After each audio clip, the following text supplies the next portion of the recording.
अगला प्रश्न कहता है कि किसी झील पर h मीटर ऊंचाई पर स्थित बिंदु से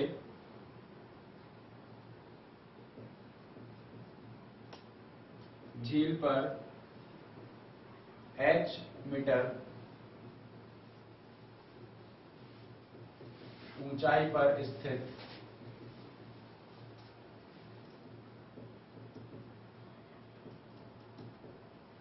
झील पर h मीटर ऊंचाई पर स्थित बिंदु से एक बादल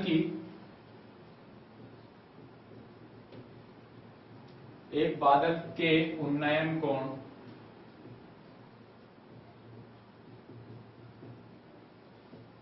का मान अल्फा व झील में इसी बादल के प्रतिबिंब का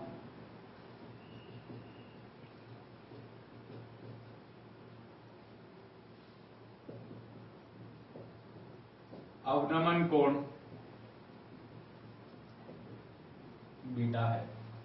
तो प्रश्न ये कह रहा है कि एक झील है, उस झील में से एक h मीटर दूरी पर ऊपर स्थित एक बिंदु है, उस बिंदु से हम एक बादल को देख रहे हैं। बादल को देखने पर बना उन्नयन कोण तो अल्फा और उसी बादल का प्रतिबिंब झील के अंदर बन रहा है, उसका अवनमन कोण है बीटा।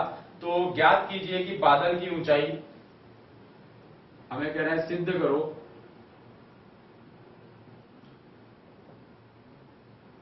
कि बादल की ऊंचाई, यानी कि झील से यह हमें ज्ञात करनी है ऊंचाई, यह दी गई है h tan beta plus alpha,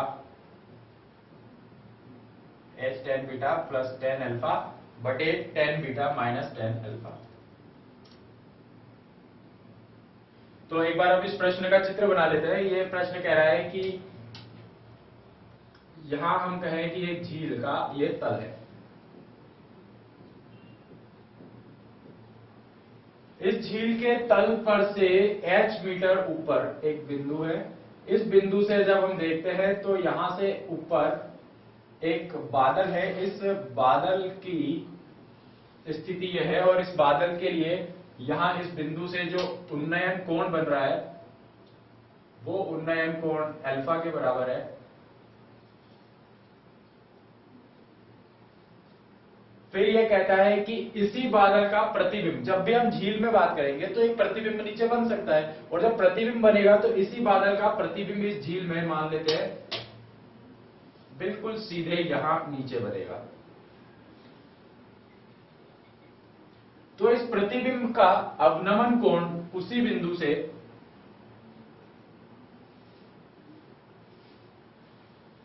यह अवनमन कोण बीटा है। प्रश्न ने कहा कि ये h मीटर ऊंचाई का एक बिंदु है, इस h मीटर ऊंचाई के बिंदु से इस बादल को देखते हैं तो अल्फा का कोण बनता है उन्नयन कोण, और जब इस बादल का प्रतिबिंब झील के नीचे बनता है प्रतिबिंब, तो ये जो कोण बनता है इसका अवनमन कोण ये बीटा के बराबर आ जाता है। अब हमें ज्ञात करना है कि बादल की ऊंचाई यहां झील से कितनी है। ये अगर h है तो हम कह सकते हैं कि ये वाला भाग भी h होगा, तो इस बाकी भाग को हम x मान लेते हैं।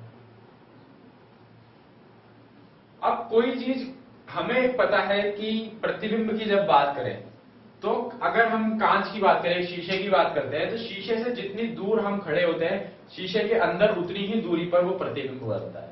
तो वही चीज यहाँ झील में भी होगी कि यहां से जितनी ऊंचाई पर ये बादल है उतने ही अंदर इसका प्रतिबिंब बनेगा। तो अगर x प्लस एच ये है तो ये भी x प्लस एच होगा।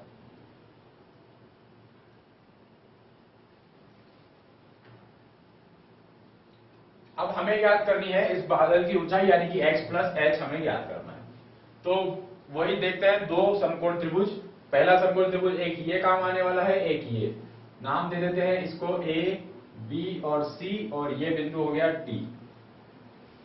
तो सबसे पहले लेंगे हम त्रिभुज a b d को।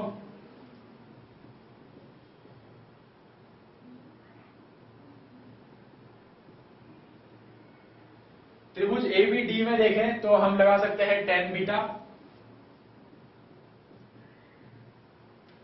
tan बीटा बराबर आ जाएगा, यहां से देखें ये वाला मान ये आ रहा है x प्लस 2h, इसकी कुल लंब जो ज्ञात करना है इस पूरे त्रिभुज में ए बी डी में, तो ये लंब यानी कि b d x plus h, कुल मिलाकर ये आ गया एक्स प्लस 2h, तो ये आ जाएगा एक्स प्लस 2h बटे ये ए बी। तो हम ये लिख सकते हैं कि ए बी बराबर एक्स प्लस 2h बटे टेन बीटा, समीकरण नंबर 1।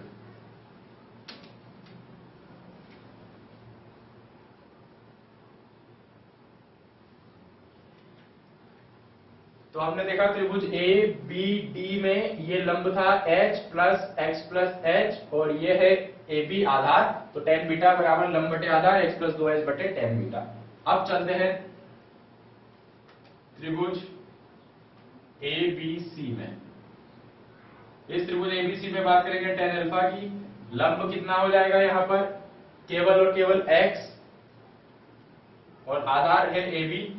यहां से हमें मिला ए बी बराबर x बटे टेन अल्फा, ये कह सकते हैं समीकरण नंबर 2। समीकरण 1 भी ए बी और समीकरण नंबर 2 भी ए बी, तो हम कह सकते हैं कि समीकरण 1 व 2 से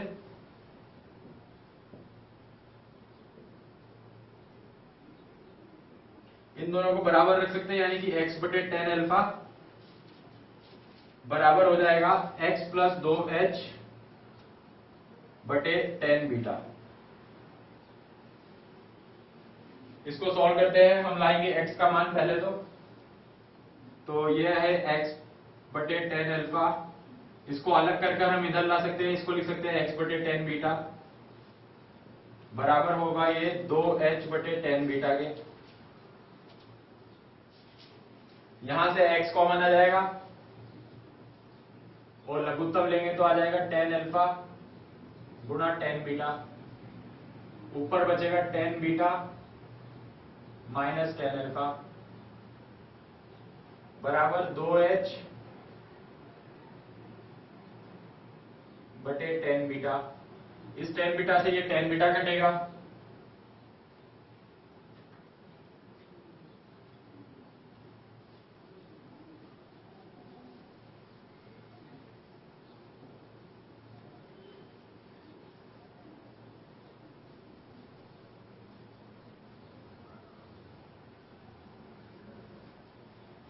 जो हमें सिद्ध करना है वो है h ten beta plus ten alpha बटे ten beta minus ten alpha. ये है इस बादल की ऊंचाई जो हमें सिद्ध करनी है। तो इसके आगे हम चलते हैं, अब इसके आगे हम इधर आए, ये x हम निकालेंगे, तो x निकालेंगे, ये बीटा टेन बीटा और टेन बीटा कटा तो x बराबर आ जाएगा, इस टेन अल्फा को ऊपर ले चले तो ये आ जाएगा 2h गुणा टेन अल्फा बटे ten beta minus ten alpha. यह आ गया x का मान, पर हमें जो ज्ञात करना है वो इस बादल की ऊंचाई ज्ञात करनी है, वो x प्लस h है।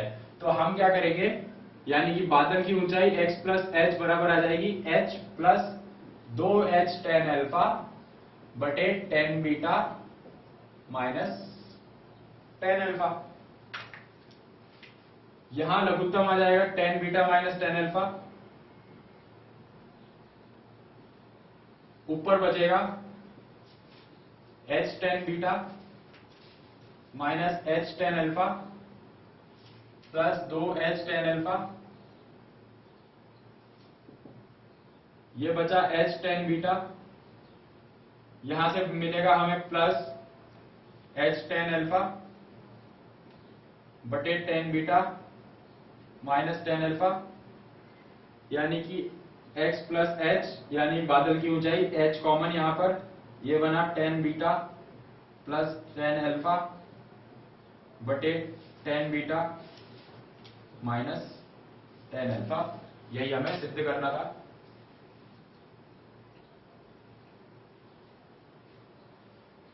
तो यहां से हमने आगे बढ़ाया कि x बराबर x गुना ten beta minus ten alpha बटे टेन अल्फा गुना टेन बीटा से टेन बीटा कटेगा, टेन अल्फा को उधर लेकर गए, यह आया 2h अल्फा बटे ten beta minus ten alpha. क्योंकि ये तो है x, हमें ज्ञात करना था x प्लस h, तो हमने h और जोड़ दिया दोनों तरफ, h जोड़ने पर ये आ गया, और यहां से हमें मिला h गुना tan beta plus tan alpha बटे tan beta minus tan alpha. ये होगी इस बादल की ऊंचाई इस झील के तल से।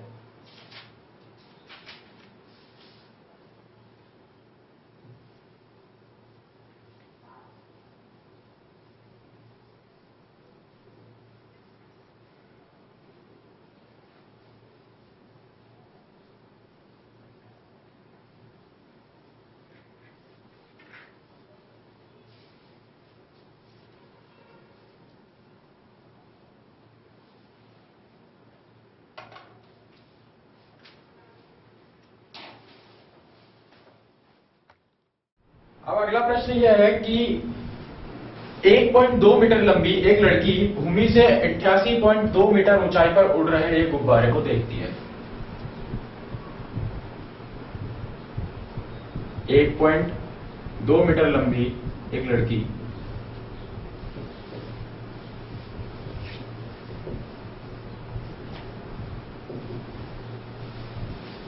भूमि से 88.2 मीटर ऊंचाई पर उड़ते हुए एक गुब्बारे को देखती है।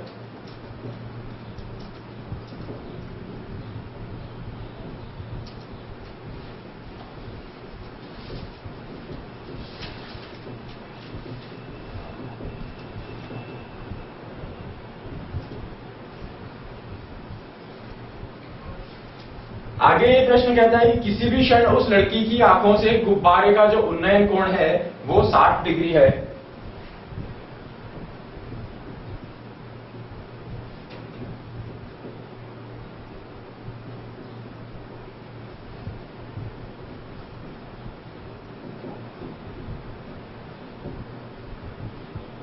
किसी भी क्षण गुब्बारे का उन्नयन कोण लड़की की आंखों से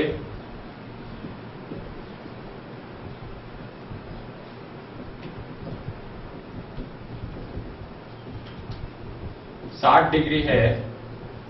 वह कुछ समय पश्चात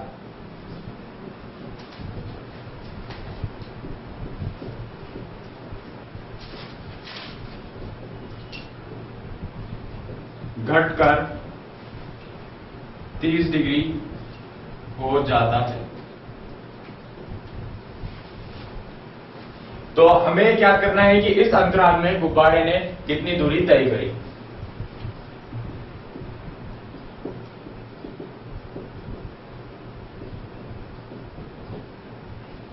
इस अंतराल में गुब्बारे द्वारा तय की गई दूरी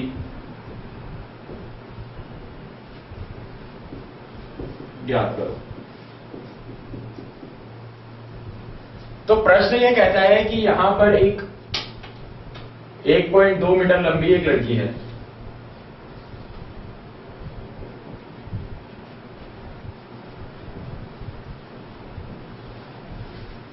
और यहां एक हवा में जमीन से 88.2 मीटर की ऊंचाई पर एक गुब्बारा है।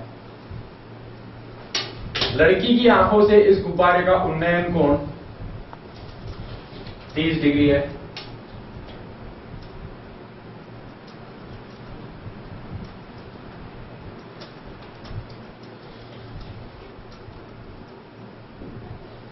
कुछ देर पश्चात यही उन्नयन कोण लड़की की आंखों से अब 60 डिग्री हो जाता है, यानी कि गुब्बारा कहीं और आ जाता है, यहां आ जाता है।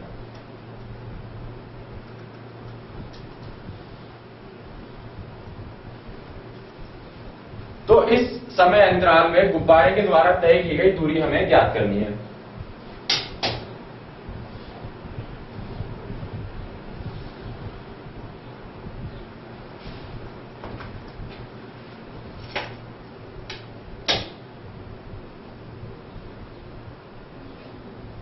अब गुब्बारे ने जो दूरी तय करी वो दूरी क्या होगी, ये यहां से लेकर यहां तक, तो ये हमें ज्ञात करनी है।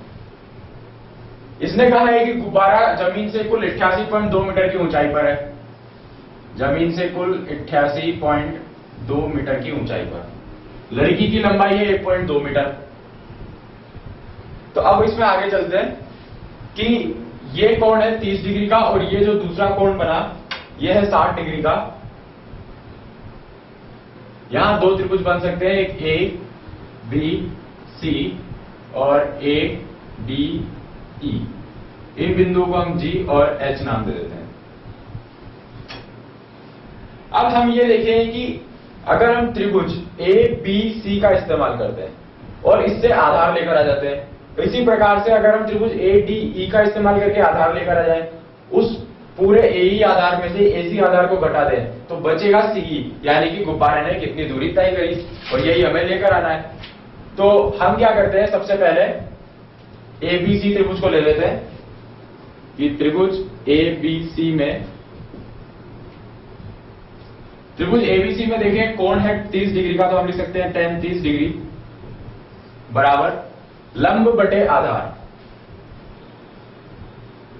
अब लंब कितना है, लंब यानी कि इस बीसी की ऊंचाई या बीसी की लंबाई, ये कुल 88.2 मीटर है। इतना ये जो कह रहा है ये लड़की के बराबर होगा, तो ये होगा 1.2 का, तो ये बाकी का जो डीई बचेगा ये इतना होगा 88.2 माइनस 1.2। 88.2 है माइनस 1.2 करेंगे तो ये ऊंचाई जो है ये आ जाएगी 87 और ये भी आ जाएगी 87। तो हम ये कह सकते हैं कि tan 30 बराबर 87 बटे आधार, और आधार है AC। तो tan 30 डिग्री यानी कि 1 बटे √3 बराबर 87 बटे AC, या AC बराबर 87 √3। यह आ जाएगा हमारे पास AC का मान। अब हम निकालते हैं AE का मान। तो AE का मान हम कैसे निकाल सकते हैं, अगला त्रिभुज ले लेते हैं कि त्रिभुज ADE में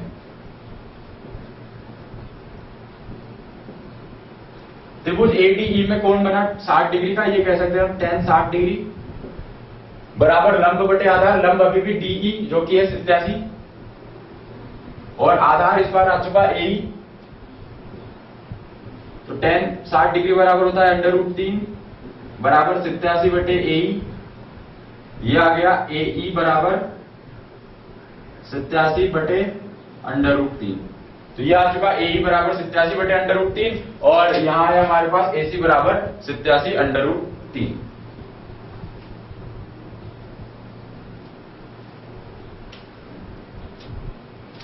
अब हमें मान निकाल कर लाना है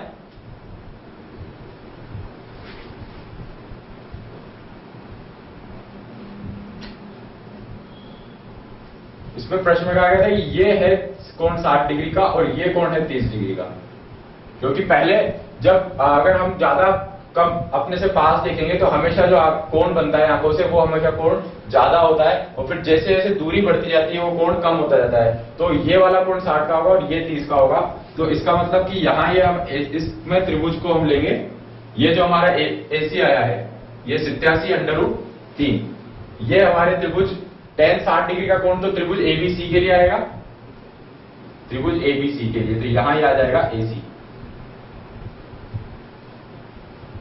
और ये वाला आएगा हमारे पास त्रिभुज ADE के लिए, ये हमारे पास आएगा AE। ऐसा क्यों, क्योंकि इसने कहा पहले कोण था लड़की की आंखों से पहले कोण था 60 डिग्री और फिर घटकर होता है 30 डिग्री। और ये हमेशा ध्यान भी रखें, अगर प्रश्न में हमारे ध्यान ना रहे और हम चित्र बनाते हैं तो चित्र बनाते हुए हमेशा इस चीज का ध्यान रखें कि ये वाली गलती नहीं हो। वो क्या हो सकती है कि कई बार हम कोण को इधर उधर लिख देते हैं। तो कोणों को समझने का तरीका सबसे अच्छा ये है कि जितना आप कोण ज्यादा होगा उतनी ही सामने जो चीज है उसकी दूरी कम होगी, और जैसे जैसे कोण घटता जाएगा उधर दूरी बढ़ती जाएगी। जैसे यहां देखते हैं ये अभी गुब्बारा पास में था तो 60 डिग्री का कोण था, फिर जैसे दूरी बढ़ती गई ये कोण आ गया 30 डिग्री का।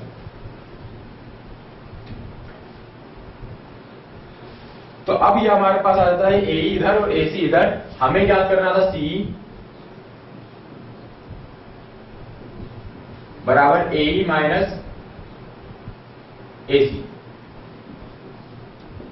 तो CE बराबर AE कितना है 87 √3 माइनस AC बराबर 87 बटे √3। दोनों में से अब 87 कॉमन ले लेते हैं, 87 कॉमन लिया, यह आ जाएगा √3 माइनस 1 बटे √3। इसको सॉल्व करते हैं तो ये आता है, यहां पर लघुत्तम ले लेंगे हम या इसको एक बार अलग से सॉल्व कर लेते हैं कि √3 माइनस 1/√3 है, यहां पर √3 हम लघुत्तम लेंगे तो ऊपर बचेगा 3 और ये आ जाएगा -1, 2/√3। तो इसको हम सॉल्व कर सकते हैं। यहां पर आगे इसको हम बढ़ाएंगे, मतलब कि यहां पर अगर ये √3 नीचे आ जाएगा, जब √3 नीचे आ जाता है तो हमें इसको लेना पड़ेगा परिमेयकरण में, और जब हम इसका परिमेयकरण करते हैं तो इसका मतलब क्या होगा कि परिमेयकरण करने के बाद √ जो आ जाएगा वो ऊपर आ जाएगा। क्योंकि हम कभी भी परिमेयकरण करने पर हम ये देखते हैं, जब भी हमारे पास आंसर आता है तो √ जो है वो नीचे ना रहे, हर में ना रहे, ऊपर आना चाहिए। तो जब भी √ अगर ऊपर ना रहकर नीचे आ जाता है तो आप परिमेयकरण कर दीजिए, परिमेयकरण से वो √ हट जाएगा। हटने से यहां पर अब हमारे पास बचेगा 87,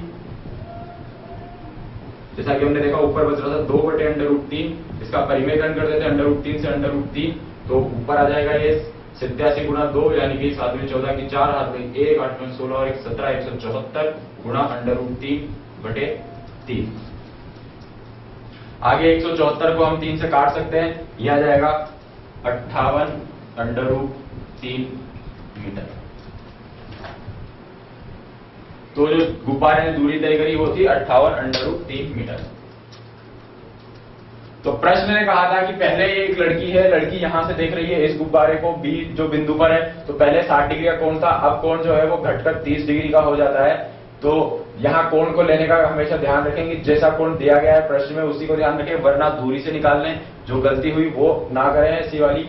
आगे अगर हम बात करते हैं कि त्रिभुज ADE लें, क्यों? ताकि हमें AE मिल जाए, और फिर दूसरा त्रिभुज ABC लेंगे ताकि हमें AC मिल जाए। AE में से AC घटाएंगे तो बचेगा CE, और CE हमें मिल जाएगा 58√3, और यही CE है इस BD के बराबर, जो कि दूरी तय करी है इस गुब्बारे ने।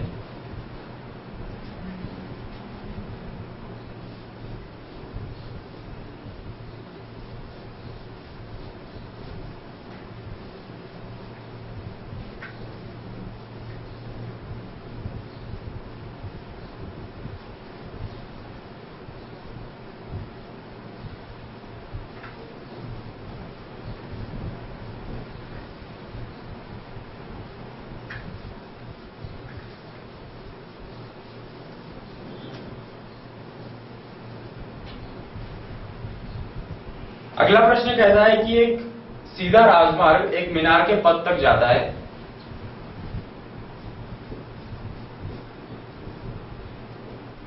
एक सीधा राजमार्ग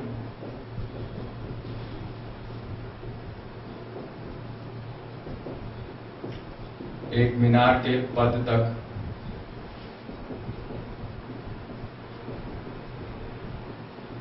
जाता है। आगे ये कहता है कि मीनार की शिखर पर खड़ा एक आदमी एक कार को 30 डिग्री के अवनमन कोण पर देखता है।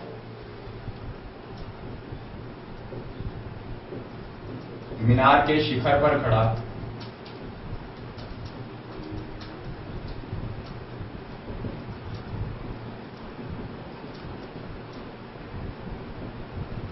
एक कार को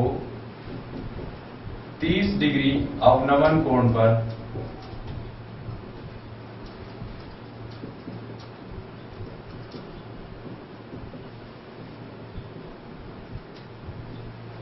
डिग्री के अवनमन कोण पर देखता है।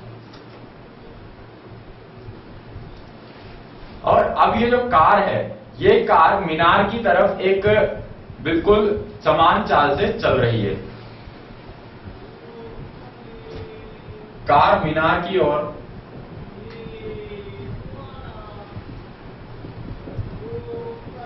समान चाल से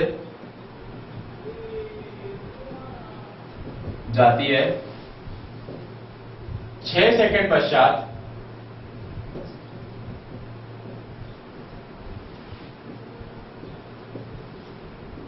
अवनमन कोण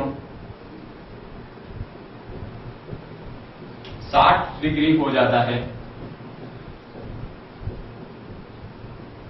तो अब कार को इस बिंदु से मीनार के पद तक पहुंचने में कितना समय लगेगा?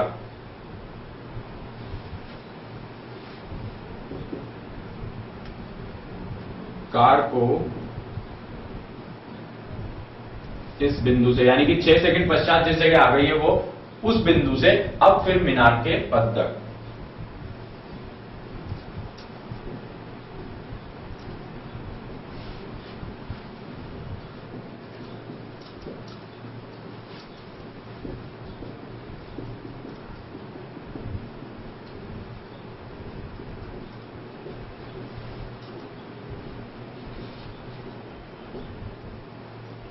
तो प्रश्न ये कह रहा है कि यहां एक मीनार है,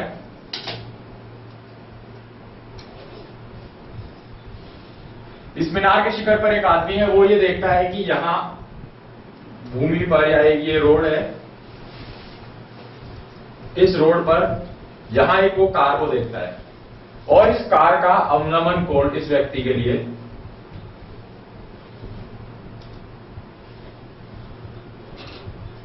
ये पहला कार का जो अवनमन कोण है वो इसके लिए 30 डिग्री का होता है।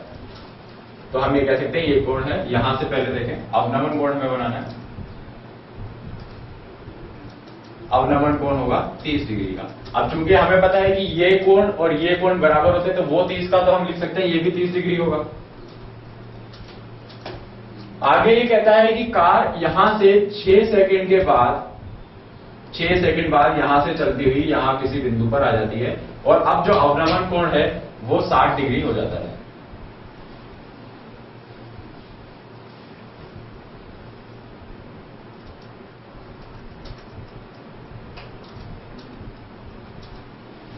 तो इस बिंदु से यहां मीनार के पद तक पहुंचने में कार को कितना समय लगेगा यह हमें याद करना है। कार यहां से मीनार के पद की तरफ एक समान चाल से चल रही है। ये बिंदु A, B, C और ये बिंदु है D। माना कि कार की जो चाल है वो V है,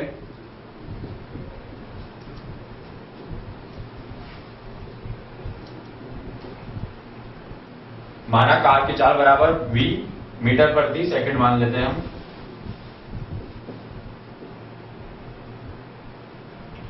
अब यदि कार की चाल V मीटर प्रति सेकंड है, प्रश्न कह रहा है कि यहां इस बिंदु से जहां 30 डिग्री का कोण था वहां से इस B बिंदु तक जाने में कार को 6 सेकंड लगते हैं। अगर कार 6 सेकंड में इस बिंदु से इस बिंदु तक V की चाल से आ जाती है तो कुल जो दूरी तय करी उसने वो आ जाएगी 6V। हम ये कह सकते हैं कि AB बराबर 6V बराबर 6 सेकंड में तय दूरी, क्योंकि समय गुणा चाल, तो दूरी बराबर चाल गुणा समय, तो दूरी बराबर चाल गुणा समय लगाया हमने, तो ये जो AB की दूरी आई ये आ गई 6V।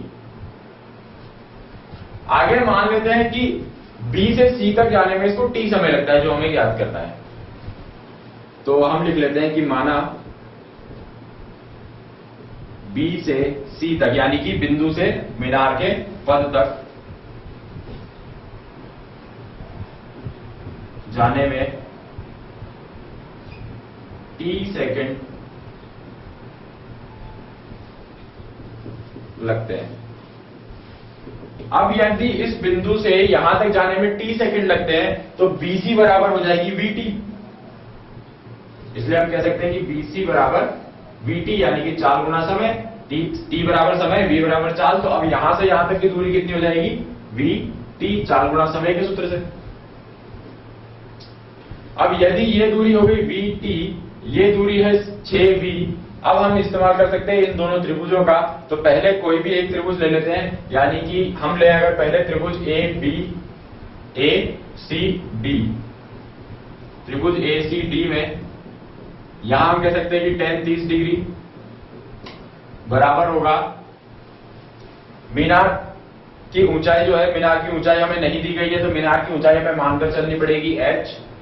अगर हम मीनार की ऊंचाई h ले लेते हैं तो ये आ जाएगा हमारे पास tan 30 बराबर h बटे 6V प्लस VT, यानी V कॉमन ले लिया इसमें से 6 प्लस T।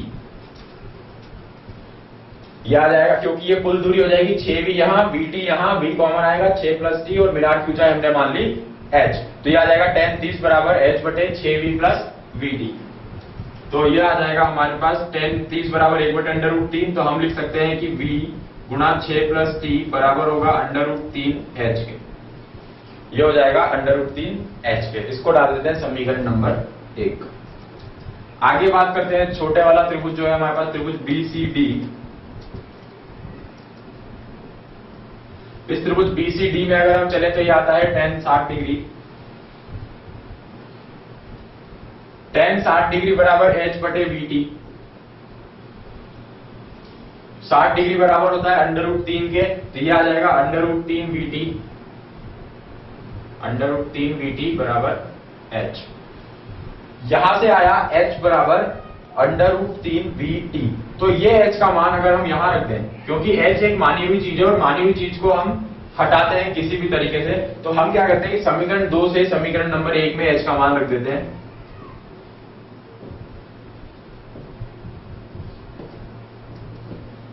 तो h का मान √3 VT अगर हम इसमें रख दें तो ये आ जाएगा v गुणा 6 प्लस t बराबर √3 गुणा h की जगह पर रख देते हैं √3 VT। ये आ गया h की जगह पर √3 VT। v से ये v कट जाएगा, √3 और √3 गुणा होकर बन जाएंगे t, तो ये बनेगा 6 प्लस t बराबर 3t, या 6 बराबर 3t माइनस t, या t बराबर 3 सेकेंड्स।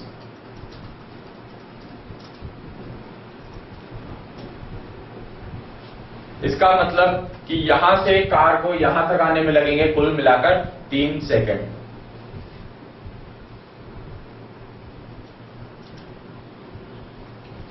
तो प्रश्न ये कह रहा था कि एक कार है यहां से v वेग से या v चाल से चल रही है, इस मीनार के पद की तरफ जा रही है। पहले वहां खड़ा इंसान देखता है कि यहाँ पहले तो इसका उन्नयन कोण जो है वो अवनमन कोण 30 डिग्री होता है, वो अवनमन कोण 30 डिग्री, तो यहाँ भी 30 डिग्री होगा।